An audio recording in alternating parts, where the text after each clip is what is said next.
Hey, well, hello to everyone out there in YouTube land. I hope that everybody is doing well. I'm doing fine, thank you. My butterflies wanted to say hello to you guys. Hello. So I was sitting here, I meant to say this the other day as well, because this is something that I used to do, or not used to do, still do, but my soap was getting, my soap, you see my soap, and I don't know about you, but yes, I'm going to use it until I can't use it anymore, and I can still use this. So my little soap was getting low, and whatever. Hello, hello. I don't know why this is happening. This just started this year. Well, what's this month? Yeah, I think I just started seeing it this month, and I thought it was insects at first, but I really haven't put my glasses on to even see if there are insects inside of there. But if you know, if you're a collector of houseplants or a keeper of houseplants, could you please, now or in the past, could you please let me know if you've ever seen this before? I have several different varieties, cultivars or whatever of pothos in the house. I have the marble, the snow queen, the satin, but I also have like the emerald, the neat, all kinds, you know, just the leaf, and they're so beautiful. It's just, you know, the variety is so beautiful because some of them has that Cebu blue leaf, some have the really big, almost tropical leaves, like, because, you know, these grow on trees where they grow. Is it the Dominican or wherever they came from, you know, different tropical places. Was it Mexico? Well, anyway, so yeah, you know, just different ones, and I just, you know, love them. But yeah, but I've been seeing this year, and I've been like, what am I doing wrong? And I'm trying, I should say, water, or putting something in the water, a fish tank cleaner, or, you know, it keeps the water of the fish tanks clean or whatever. And you only need a tiny drop of it. So I'm trying that. I think this has been here, so that spot, but I'm not sure yet. But anyway, got some ammonia. So yeah, this soap. So I wanted to, and don't mind what's the name? So bar soaps, right? Do you think you need to put the whole bar of soap on your soap dish? No, you don't. Break this in half. You can even put it in fourths if you want to, thirds, whatever. But break this up, and this will last you longer. In times like these, you know, we have to be wise. We can't just be using up all of our products you know, I don't mean to say excessively, but we have to use, that's just something of the black out of there. That's soap, the mica. But yeah, we have to use wisdom when using our things. And somebody say, well, I'm not broke or nothing. You don't have to be broke, and you don't have to be broke now. You know what I mean? Because we know what's happening right now, but we don't know what's going to happen in the future. But we always have to use wisdom. This is something that I learned, like I said, when I tell you that I went through the days of depression. That's what I mean. I mean, I don't mean to mock or make fun of anybody that really went through the depression of the 30s or anything like that, or that it started in 1929, whatever. You know, I'm not trying to talk about that. I'm not trying to mock that, but I have been through my own economical hardships and whatnot. And you know, I learned some things. You know what I'm saying? Jesus said, I learned, you know, obedience through my suffering. And I learned a lot of ways to save money and to make our things, our food, our clothing, our household products, our everything go further. You know, I learned how to maintain things, although I didn't. You know, kind of learned all of that through our parents also, because I did have parents that did maintain things. They were not just, you know, they knew how to maintain things back in those days. So yeah, so I was just encouraging us, break this bar of soap in half. You do not need to use the whole bar of soap. And somebody might say, well, I'm not using soap, I'm using liquid. Well, I would encourage you to go to soap, back to a bar. I'm going back to the bar. I'm trying to stay at the bar because I was like, how did we get to using liquid soap anyway? One of the reasons, or one of the ways we started using liquid soap was, as far as I'm concerned, is bouginess. No, I'm just kidding. I think it was out of convenience when having the children, maybe they were wasting soap or something like that. And two, having guests at the house, because at a certain time in life we became like, no, I don't think we want our guests using our same soap or whatever. So maybe something like that happened. Although growing up, that's all we had was bar soap on the bar soap. So what were we using? Although I take that back, no, that wasn't a bar. That wasn't liquid either. Goop, that Goop soap with the pumice in it to clean your hands and stuff like that. Yeah, that's different. But I don't know where we got that from. Like I was saying, growing up, we didn't have liquid soap. We had the bar soap, and we did have guests over. We had a dial, as a matter of fact, because we used dial in our house. Oh my goodness, dial, the gold dial. Of course, gold was all we had.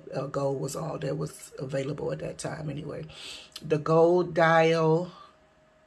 I remember Caress. And it was something else. I know as time went on, Irish Spring or, no, Zest. Zest is the one we used in the house. Zest, Dial, Caress. And Caress was in my mother's bathroom, not in ours. And it seemed like something else. It seemed like a white soap. I don't know if it was Ivory. I know maybe it was Ivory too, because when my nieces and nephews start coming along, start being produced, and I think we would use Ivory if we weren't using it already. I'm just trying to go by memory. You know, those bar soaps. But anyway, back down memory lane. And another thing we did, or we do, or I do, is because I don't know about you, but this is what I do. Let me see if I can find something. I can't do this with one hand, so let me just show you what I'm doing. So what do I have here? A toothbrush. What do I have here? Toothpaste. Give me a minute. Let me show you what I do here. Okay, guys, guess what? This is all the toothpaste that you need on your toothbrush, and possibly even less. I know they tell us to put this on our children, like a pea-size amount on your smaller children's.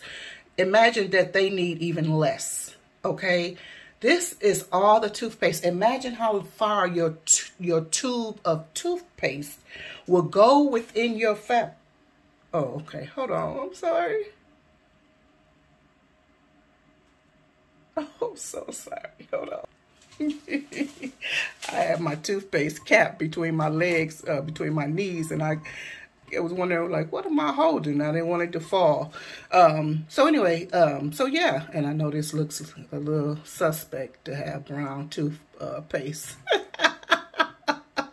But this is what I use, and been doing this for a couple of years, because I was like, I don't know what prompted me to do this. I don't even know what prompted me to do this, but I've been doing this for a couple of years. This is all the toothpaste you need. Just try it. Don't think, oh, well, shoot, I'm not putting just that little bit in my mouth. Blah, blah, blah. Watch how much this suds up and get your mouth clean. Just as much as your overkill putting it on your entire toothpaste, your whole entire toothbrush. Just try it. Just try it. Give it just one day, one night, before you go to bed when you brush your teeth, and see what happens. It's just going to give you the same exact sufficiency,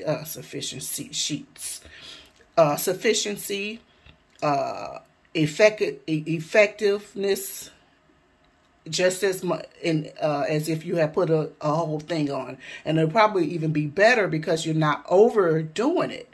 But yeah, I just wanted to come and stop by with those. If you want to know about this toothpaste, you better leave me a comment, because I can talk to you about it. Okay. You might say, is that chocolate? Is that a chocolate toothpaste? Or is that a poo toothpaste? Anyway, let me get to my life, get back to my life. But I hope these tips have been helpful to you. You know, let me know if you are, and if you have your parents or, you know, grandparents or somebody, did they use the entire bar or did they break the bar up?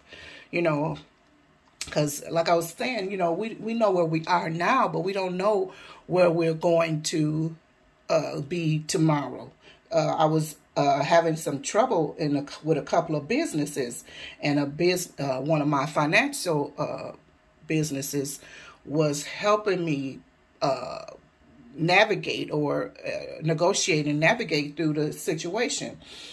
And then one of the people was like, one of the reps were like, yeah, I'm going to, oh, don't worry, Miss Biz, I'm going to take care of everything for you. I'm going to do this, that, and the other.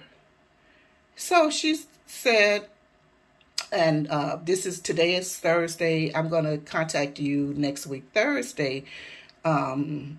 Blah, blah, blah. And I was thinking to myself, you may not even be in, you don't even know if you're going to be in a job next week, Thursday. You know, that's what came to my mind. It's like, you know, you don't even, I can't trust that, you know. I couldn't trust that because what also the person was saying is that they were not going to give me, send me an email of proof that we even had the conversation that we were having. So I was like, yeah, okay. You know, and who knows where you're going to be next week, you know. But if nothing else, if you haven't been through anything else, we've all been through this pandemic, okay? And we know that some people, a lot of people lost jobs, you know. There's certain people faced economic hardship. So they faced economic hardship, and there were people who maybe had jobs, but we knew there were not always, we couldn't find the products that we wanted. At one time, we didn't have everything that we wanted. Things that we were used to using, or or things that we needed in the home, we might not have gotten. So it would behoove us to be wise, and when be lenient with be resourceful with the things that you do have or whatever. I hope this video has been helpful to us all. Don't forget, leave me a comment if you want to know what is this. Getting ready to brush. I'm getting ready to brush. I'll talk to you later. I hope this video has been helpful to us. I'll talk to you. Bye-bye now. Bye-bye.